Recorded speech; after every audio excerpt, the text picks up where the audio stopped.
Se lever le matin pour venir travailler dans la job que tu aimes le plus, je pense que c'est la meilleure des récompenses après tous ces efforts-là. Le fait de toujours pousser les connaissances à son maximum, on apprend toujours. À chaque jour, il y a quelque chose de différent. Tu arrives sur le département, wow!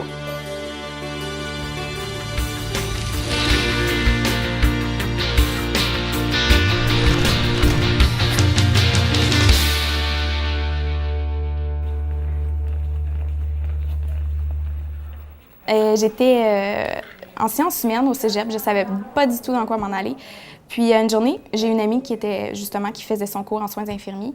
Puis il manquait un cobaye. Je fais son cobaye et j'ai dit « Wow! » Je me suis vraiment mis dans la peau du personnage parce que c'est ça dans les pratiques. Et là, je me suis dit « Wow! Se faire aider comme ça, une chance que j'avais elle me mettant dans vraiment le rôle du patient. » Et là, je dis « OK, j'ai eu le déclic, c'est ça que je veux faire de ma vie. » Je suis retournée, j'ai tout lâché, j'ai retourné à l'école des adultes, refaire tous mes cours, puis j'ai fait mon cours en soins infirmiers. S'il y a quelqu'un qui a besoin que je refasse des démonstrations ou qui ont des questions, je les vois. Il y a des cours laboratoires obligatoires à faire aussi avant chaque stage. Puis, on a l'avantage en soins infirmiers d'avoir des stages à chaque session. Donc, oui, ça nous met dans le bain de la vie. On n'apprendra jamais tout parce qu'on apprend toujours sur le plancher, mais on a une grosse base. Puis, c'est d'appliquer cette base-là une fois qu'on vient travailler qui est l'important. Puis ensuite, on pousse les connaissances et les habiletés. Yay! Je suggère à tout le monde de justement se prendre un mentor parce que dans des cas que ça va bien ou que ça va pas bien, c'est juste le fun d'avoir quelqu'un en arrière de nous qui nous sécurise parce que oui, on est insécure quand on commence.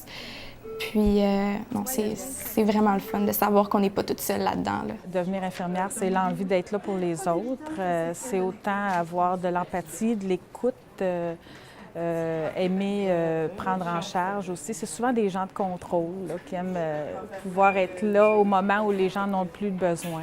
C'est très, très valorisant comme métier.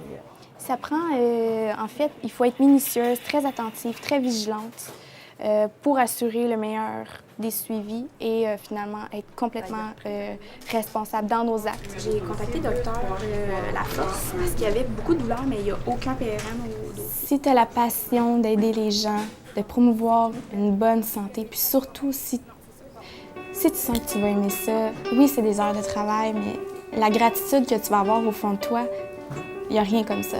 C'est pas un côté matériel qui va te donner ça. La thérapie humaine, c'est magique. Là. Je sais pas quoi dire parce que moi, c'est tout pour moi. Là.